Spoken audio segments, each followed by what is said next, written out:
This is the body section of number 486.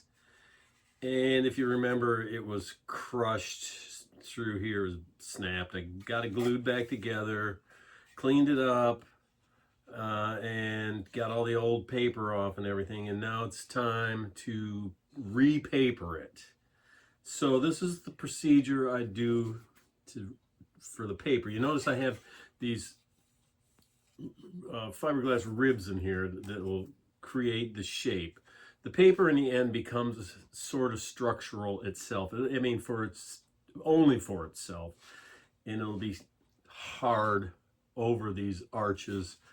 The front's a little bit different. It's more not as much relief there, but it needs a little bit of support so it doesn't bag in there. And we'll start with the back first. I normally do the front, but I'm going to start with the back. Now, what I use is a combination of a few pieces of paper. The outer piece will be this bamboo leaf paper. This is what you'll see. And then underneath I do a couple layers of just a regular white kind of cottony Japanese paper and make a 3-layer sandwich, which gives it a bit more strength. And the glue, I guess you'd call it glue, the decoupage material that I use is just any kind of waterborne, water-based polyurethane clear. I prefer to get it in the big jugs. I usually have a big jug of it, but I ran out of it because it's a little bit thinner and it's not as glossy as this stuff is a gloss. I recommend the gloss because the satin stuff, they put something else in it to make it satin, and then you have to stir it up and it's very inconsistent. It's better just to go with the gloss itself. It won't come out real glossy in the end unless you put many coats on in this situation. So I would, get the gloss. If you can afford to get the big bucket, it's better. It's thinner. It works better for this sort of thing. So it's kind of a sloppy job. And you just have to take your time. It's not going to dry real fast. Once it's on there, you have to leave it for several hours. I usually come back and give it one more coat, but I mean, you can just leave it overnight until it finally dries. It'll glue itself essentially to the body. So the first thing we got to do is get everything saturated.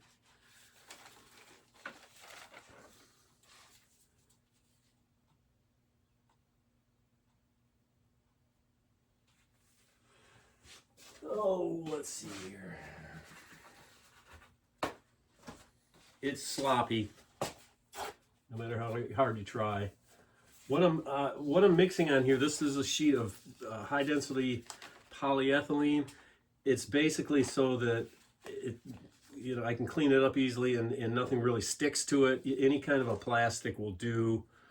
You'll see it's going to be all over it. So you got to have something there to protect it, and it's rigid so it won't bunch up or anything. Now, some of these papers, the glue will saturate right through it. I shouldn't call it the glue. The juice here will saturate right through both sides. Some of it won't, and you have to do both sides. And what you want to do is get it on there so you can see it's getting transparent, meaning it's soaking into it. Be generous. This is going to be the part that sticks to the body, so I want to make sure that the other side is definitely wet, and it's going through it, so that's good. In the end, I'm going to be squeezing it through there anyway.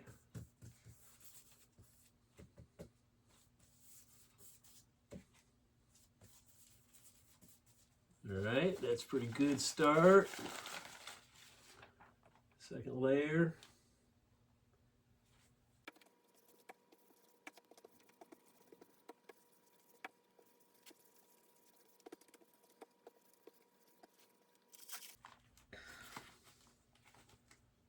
Banana leaf, says so right there, banana leaf.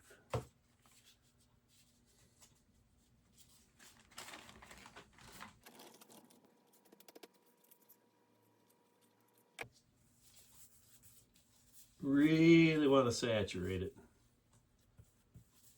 This layer is a little bit thicker than the other, so I need to really slap it on there.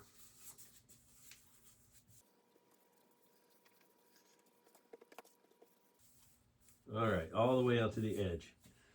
Now, it's kind of baggy. Use a print roller. This is a speedball print roller. If you do any print making, you know what this is. They're easy to find. And this is going to squeeze this thing together, get all the air bubbles out of it. And some of the extra juice will come out of it, and that's all right. You mainly want to just flatten it out, get everything, get these 3 pieces of paper to really stick together.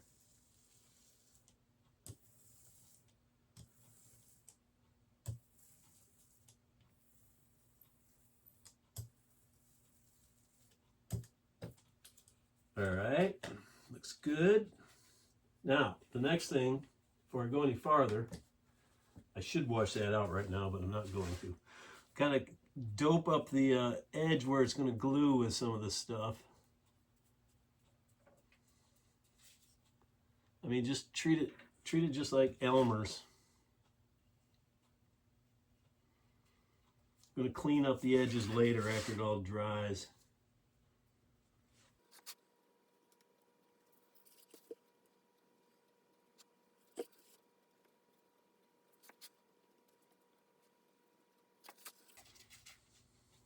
Okay, now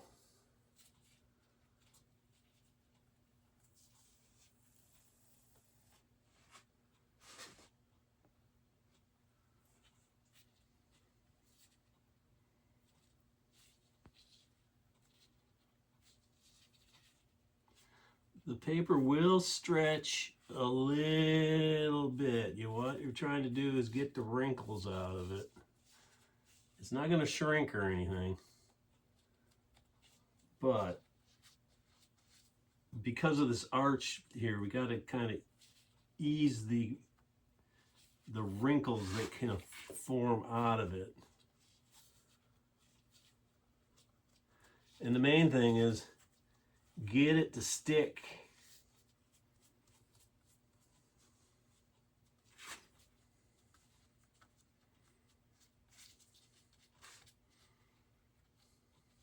Doesn't stretch very much, but it kind of does. If you pull on it too hard, it might just pull apart. So you got to be real careful. If it does that, then you'll say bad words and probably have to start all over. Now that's starting to look good. A little bit baggy through here. Don't want that. Just try to do the best you can, right? This is a tight spot over here.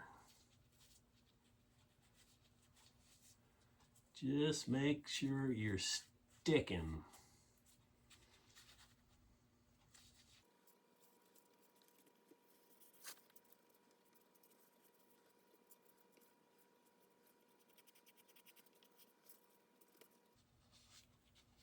Okay. Now, I'll probably come back and you just let it sit and dry. Put it somewhere safe where the cats won't step on it, and just leave it to dry. It's saturated, so it's going to take a long time to dry completely, at least overnight. About 4 or 5 hours from now, I'll probably come in and just put one final brush coat over it. I don't have to. I like to do that because it makes it a little bit more firm, and any of these like funky things happening on the surface will smooth those out. But I think this is pretty good. And then after it's all dry, then you just cut it out the excess with an X-Acto blade. Do the other side. Sand out the edges. it'll be done.